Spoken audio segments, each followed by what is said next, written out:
el último día de la fiesta de los tabernáculos, doy gracias y gloria a nuestro Padre y a nuestra Madre Celestiales por permitirnos guardar esta santa fiesta.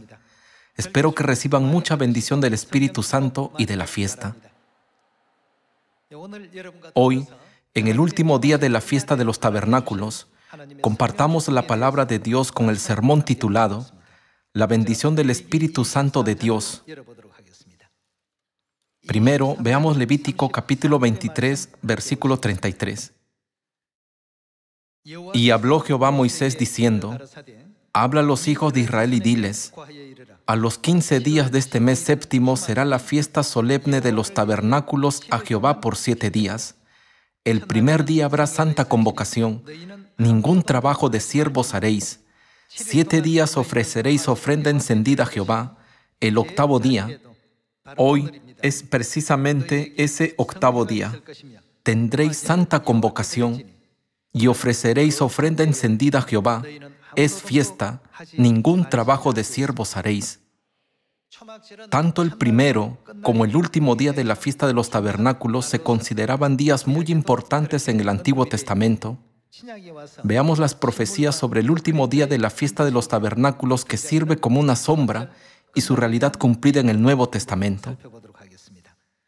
Veamos Juan capítulo 7, versículo 1. Después de estas cosas andaba Jesús en Galilea, pues no quería andar en Judea, porque los judíos procuraban matarle. Estaba cerca la fiesta de los judíos, la de los tabernáculos. Vayamos al versículo 14. Mas a la mitad de la fiesta, era casi la mitad de la fiesta de los tabernáculos. Pasemos al versículo 37. En el versículo 37 está escrito: en el último y gran día de la fiesta, hoy es ese día. En el último y gran día de la fiesta, Jesús se puso en pie y alzó la voz diciendo: si alguno tiene sed, venga a mí y beba. El que cree en mí, como dice la Escritura, de su interior correrán ríos de agua viva. Esto dijo del Espíritu que habían de recibir los que creyesen en Él. También está escrito en Juan capítulo 7, versículo 37. En el último día de la fiesta de los tabernáculos, Jesús dijo: si alguno tiene sed, venga a mí y beba.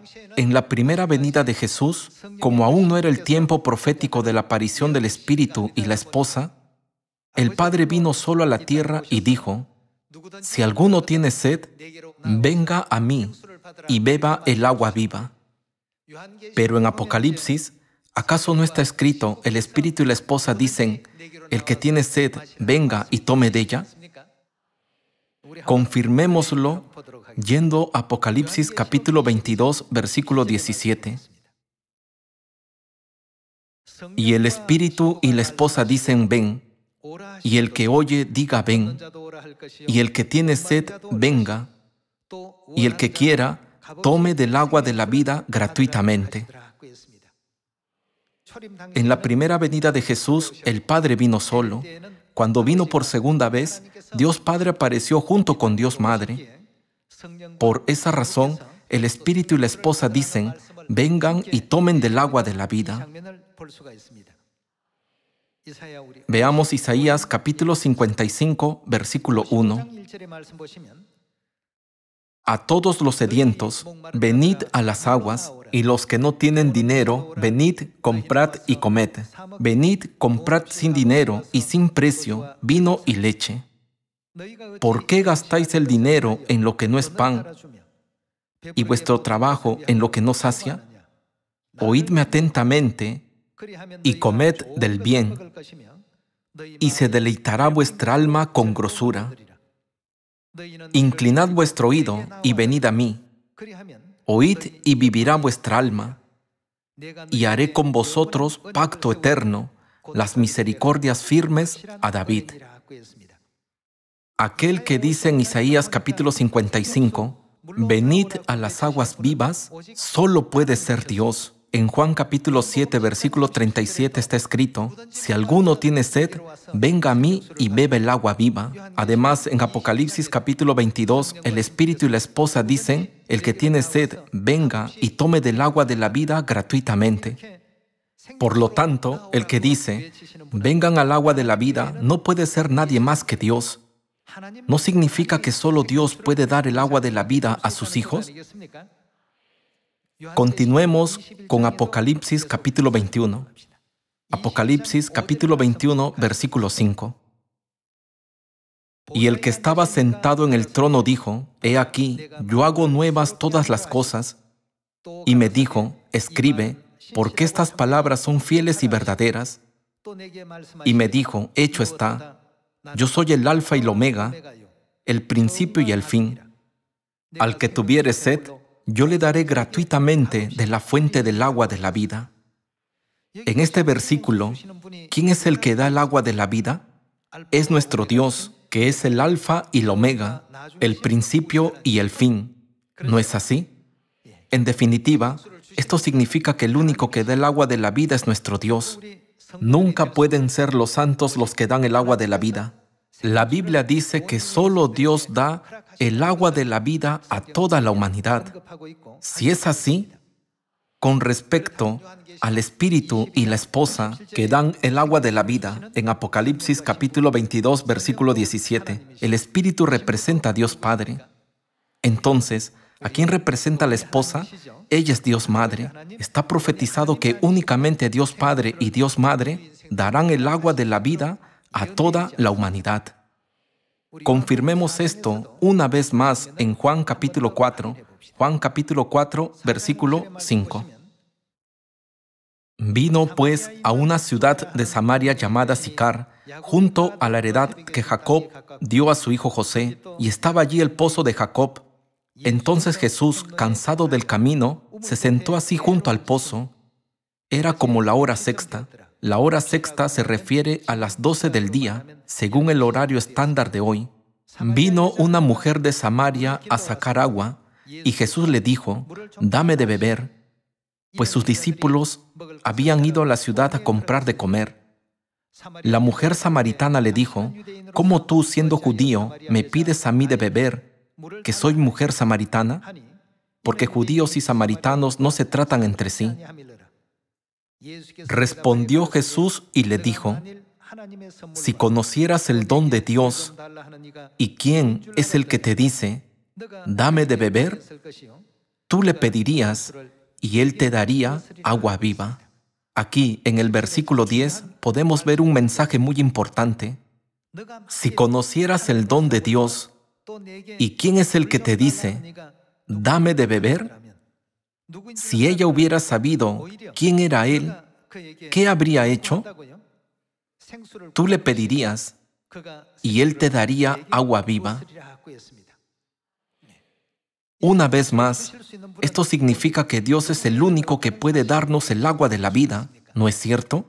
A través de esto, podemos entender que solo Dios puede darnos el agua de la vida. Pero en Apocalipsis capítulo 22, versículo 17, podemos ver que el Espíritu y la esposa dan el agua de la vida. Entonces, el Espíritu y la esposa son nuestro Dios, ¿no es así? Ciertamente son nuestro Dios eterno, Dios Padre y Dios Madre.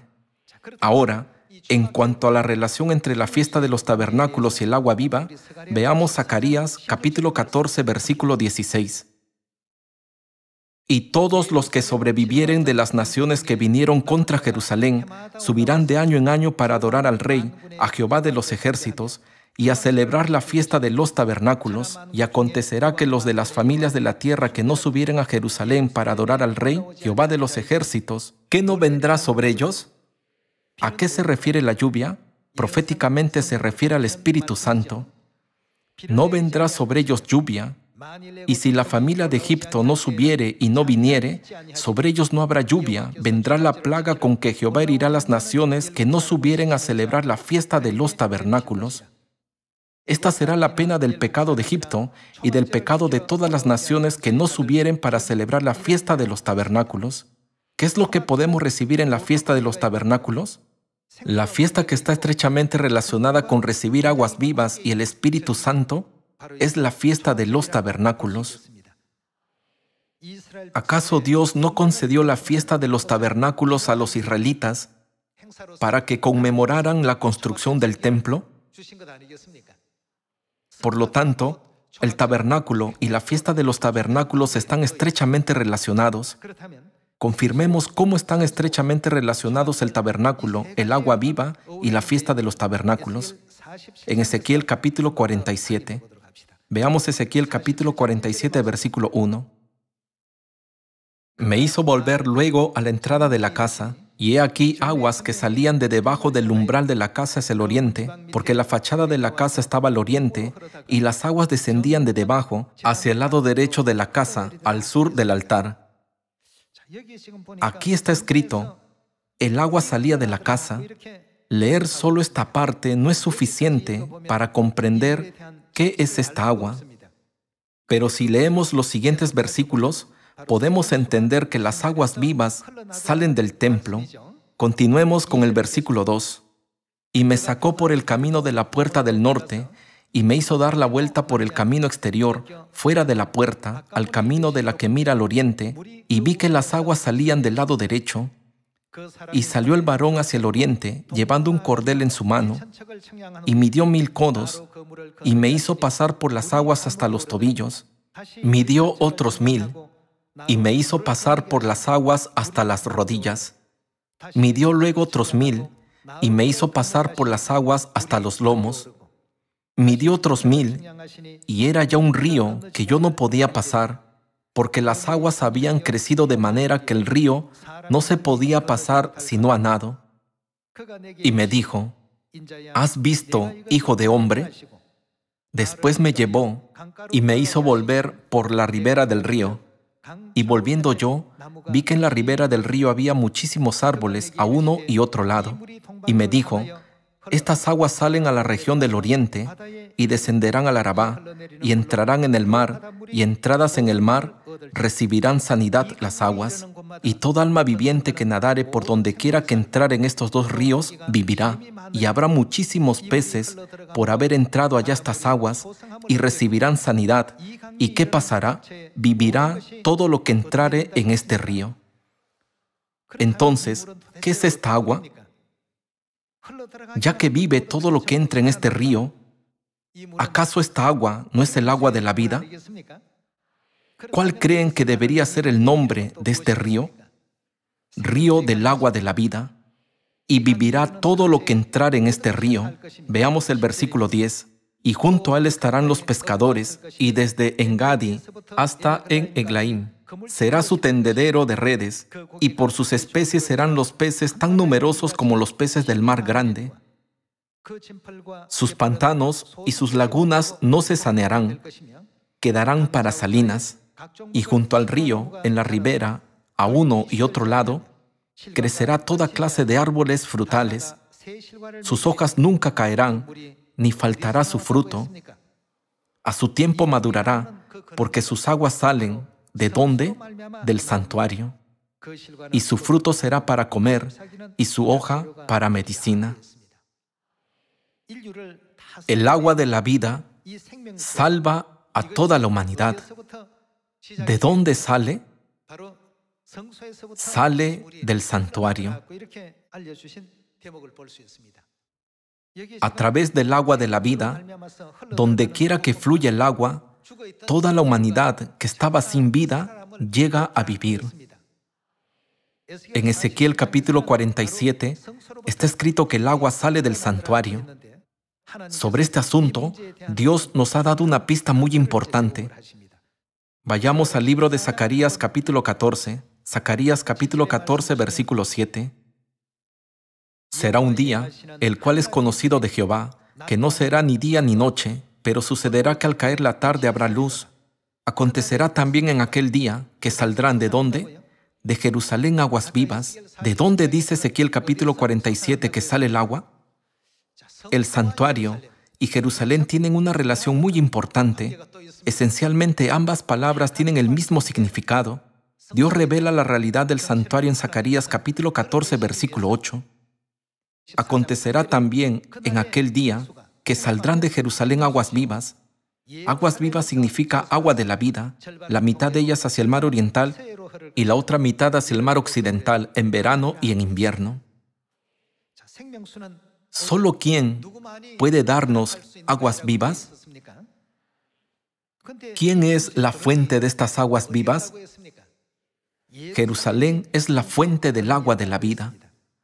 Entonces, es imperativo que encontremos a Jerusalén, la fuente del agua de la vida. Dios relacionó todos los versículos para que el pueblo de Dios pudiera encontrarlo y venir a Él. Veamos Gálatas capítulo 4, versículo 26. Mas la Jerusalén de arriba, ¿de dónde salen las aguas vivas? De Jerusalén. Aquí, en el versículo 26 dice, mas la Jerusalén de arriba, la cual es ¿quién? Madre de todos nosotros. Este versículo nos enseña que debe de existir Dios Madre. En Oseas capítulo 6, Dios Padre nos dijo que conocer a Dios es un requisito previo para recibir el Espíritu Santo de la lluvia tardía. Debemos conocer a Dios Padre, pero ¿a quién más debemos conocer? También debemos conocer y recibir a Dios Madre. Solo entonces toda la humanidad podrá emprender el camino que conduce a la vida. Cuando el alma de las personas está sedienta, afligida, angustiada y exhausta, ¿a quién pueden acudir para encontrar consuelo y reposo? Deben venir a Jerusalén, nuestra Madre Celestial. ¿No está profetizado en el libro de Isaías que podemos ser consolados por la Madre Celestial y que en ella podemos gozar de paz y reposo? Isaías capítulo 66, versículo 10. Alegraos con Jerusalén y gozaos con ella, todos los que la amáis. ¿A quién se refiere Jerusalén? A nuestra Madre Celestial. Todos los que aman a Jerusalén. Llenaos con ella de gozo, todos los que os enlutáis por ella, para que maméis y os saciéis de los pechos de sus consolaciones, para que bebáis y os deleitéis con el resplandor de su gloria. ¿Dónde podemos encontrar consuelo? En Jerusalén. Por esa razón, cuando los israelitas enfrentaban una situación difícil, siempre oraban hacia Jerusalén y también adoraban a Dios en Jerusalén. Como podemos ver en la Biblia, esta fue su costumbre durante miles de años. Veamos el versículo 12. Porque así dice Jehová, he aquí que yo extiendo sobre ella paz como un río, y la gloria de las naciones como torrente que se desborda. Y mamaréis, y en los brazos seréis traídos, y sobre las rodillas seréis mimados. Como aquel a quien consuela su madre, así os consolaré yo a vosotros, y en Jerusalén tomaréis consuelo, y veréis, y se alegrará vuestro corazón, y vuestros huesos reverdecerán como la hierba, y la mano de Jehová para con sus siervos será conocida, y se enojará contra sus enemigos. Solo si encontramos a la Madre Celestial y comprendemos quién es ella, podremos salvarnos de la muerte eterna y cruzar a la vida. Hoy en día, muchas personas en la tierra no reconocen a Dios Madre. Como no reconocen a Dios, que es la fuente del agua de la vida, no pueden encontrarla. Sin embargo, Dios ha permitido que todos sus hijos de Sión encuentren a Dios Madre. Debemos compartir con mucha gente lo que Dios nos ha dado, predicándolo en Samaria y hasta lo último de la tierra. A través de la predicación, compartimos el Espíritu Santo con ellos. Entre las enseñanzas que nos dio el Padre, se encuentra el movimiento del Espíritu Santo. Ahora estamos llevando a cabo ese movimiento del Espíritu Santo. Cuando enseñamos a las personas acerca de la Madre Celestial y los guiamos de regreso a sus brazos, ¿qué pasará si el agua de la vida fluye a sus corazones? La Biblia dice que vivirá todo lo que entrar en este río, ¿no es así? Entonces, también debemos entender claramente sobre los asuntos relacionados con el santuario. El santuario consta de dos partes principales. Si vemos el santuario desde el exterior, aparece como una sola estructura, pero el interior se divide en dos partes. La Biblia nos enseña que la primera parte se llamaba lugar santo y la segunda parte lugar santísimo. Veamos Apocalipsis capítulo 21, donde podemos encontrar el testimonio sobre el lugar santísimo. Capítulo 21, versículo 9. Vino entonces a mí uno de los 7 ángeles que tenían las 7 copas llenas de las 7 plagas postreras, y habló conmigo diciendo: ven acá, yo te mostraré la desposada, la esposa del Cordero. Aquí, el Cordero se refiere a Cristo en su segunda venida. En otras palabras, Cristo en su segunda venida es Dios Padre. Entonces, ¿quién es la esposa del Cordero para nosotros? Ella es nuestra Madre, Dios Madre. Yo te mostraré la desposada, la esposa del Cordero. Versículo 10. Y me llevó en el Espíritu a un monte grande y alto, y me mostró la gran ciudad santa de Jerusalén, que descendía del cielo de Dios. El ángel mostró a nuestra Madre Celestial como la gran ciudad santa de Jerusalén. Versículo 11. Teniendo la gloria de Dios, y su fulgor era semejante al de una piedra preciosísima, como piedra de jaspe, diáfana como el cristal. Tenía un muro grande y alto con 12 puertas, y en las puertas 12 ángeles, y nombres inscritos, que son los de las 12 tribus de los hijos de Israel. Al oriente 3 puertas, al norte 3 puertas, al sur 3 puertas, al occidente 3 puertas. Y el muro de la ciudad tenía 12 cimientos, y sobre ellos los 12 nombres de los 12 apóstoles del Cordero. El que hablaba conmigo tenía una caña de medir, de oro, para medir la ciudad, sus puertas y su muro. La ciudad se halla establecida en cuadro, y su longitud es igual a su anchura, y él midió la ciudad con la caña, 12,000 estadios. La longitud, la altura y la anchura de ella son iguales. El ángel dijo al apóstol Juan que le mostraría la desposada, la esposa del Cordero, que descendía del cielo. Entonces el ángel le mostró a Jerusalén, cuya longitud, altura y anchura eran iguales. Lo que debemos entender a través de este versículo es la relación profética entre la fiesta de los tabernáculos, el agua de la vida y el santuario. Dios le mostró al apóstol Juan que Jerusalén tiene la misma longitud, altura y anchura. Esto contiene cierta voluntad de Dios. Averigüemos cuál es esa voluntad de Dios en 1 de Reyes capítulo 6. Capítulo 6, versículo 14. Así pues, Salomón labró la casa y la terminó. Aquí la casa se refiere al santuario. Veamos el versículo 15. Y cubrió las paredes de la casa con tablas de cedro, revistiéndola de madera por dentro, desde el suelo de la casa hasta las vigas de la techumbre. Cubrió también el pavimento con madera de ciprés. Asimismo, hizo al final de la casa un edificio de 20 codos, de tablas de cedro desde el suelo hasta lo más alto. Así hizo en la casa un aposento que es el lugar santísimo. La casa, esto es, el templo de adelante, tenía 40 codos. Se llamaba el templo de adelante porque estaba más cerca de la entrada y el lugar santísimo estaba en la parte de adentro. La casa, esto es, el templo de adelante, tenía 40 codos y la casa estaba cubierta de cedro por dentro y tenían talladuras de calabazas silvestres y de botones de flores. Todo era cedro, ninguna piedra se veía, y adornó el lugar santísimo por dentro en medio de la casa, para poner allí el arca del pacto de Jehová. El lugar santísimo estaba en la parte de adentro. ¿Cómo se llamaba la parte de adentro? Lugar santísimo, el cual tenía, ¿cuántos codos? 20 codos de largo, 20 de ancho y 20 de altura. El lugar santísimo fue diseñado para tener la misma longitud, anchura y altura.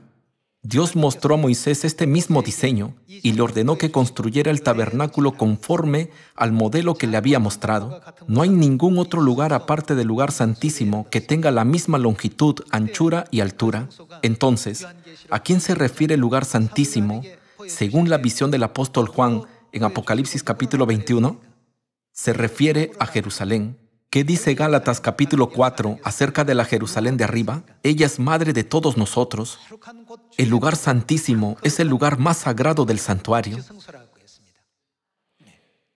¿Por qué el Padre dijo, yo sigo a la Madre? Este es un asunto importante que debemos considerar, ¿no es así? Eliseo siguió a Elías, Josué siguió a Moisés, Pedro siguió a Jesús y yo sigo a la Madre. Hoy, pensemos una vez más ¿por qué el Padre dijo esto? También debemos ser capaces de decir, nosotros también seguiremos a la Madre. Con esta fe, sigamos a la Madre hasta el final y cumplamos la evangelización mundial para que todos entremos en el eterno reino de los cielos. Según Ezequiel, ¿qué pasará donde quiera que se predique la verdad sobre la Madre? Todo vivirá. En esta fiesta de los tabernáculos, ¿acaso no es importante que entendamos quién es la fuente del agua de la vida? Ezequiel capítulo 47 dice que las aguas vivas salen del santuario. El santuario se divide específicamente en dos partes. La parte exterior se llamaba lugar santo y la parte interior se llamaba lugar santísimo. El árbol de la vida solo se puede encontrar en el lugar santísimo. Allí también están los querubines y el arca del pacto. ¿Qué significa que los querubines estén en el lugar santísimo? Significa que el árbol de la vida está allí. El árbol de la vida reside en el lugar santísimo. El sumo sacerdote podía entrar en el lugar santísimo solo una vez al año. Si consideramos qué sagrado es el lugar santísimo desde un punto de vista espiritual, ¿cómo debemos entender la manera en que servimos y honramos a nuestro Padre y a nuestra Madre celestiales? Una vez más les pregunto, ¿no es importante que consideremos esto? Hoy, en la fiesta de los tabernáculos, Dios ha derramado abundantemente sobre nosotros el Espíritu Santo de la lluvia tardía. Aunque guarden la fiesta de los tabernáculos más de 100 veces, si no entienden quién es la Madre Celestial, el Espíritu Santo que han recibido no tendrá sentido. El Padre enseñó a sus hijos que celebran la fiesta de los tabernáculos acerca de la Madre Celestial, la fuente del agua de la vida, diciendo, yo también sigo a la Madre. Hoy, reflexionemos sobre por qué el Padre nos dio esa enseñanza y sigamos al Espíritu y a la Esposa que nos dan el agua de la vida por donde quiera que nos guíen hasta el final. Pido al Padre y a la Madre que derramen las bendiciones del Espíritu Santo sobre todos sus hijos de Sión y que nos permitan llevar hermosos frutos del Espíritu Santo. Ahora, permítanme concluir el sermón de hoy. Muchas gracias.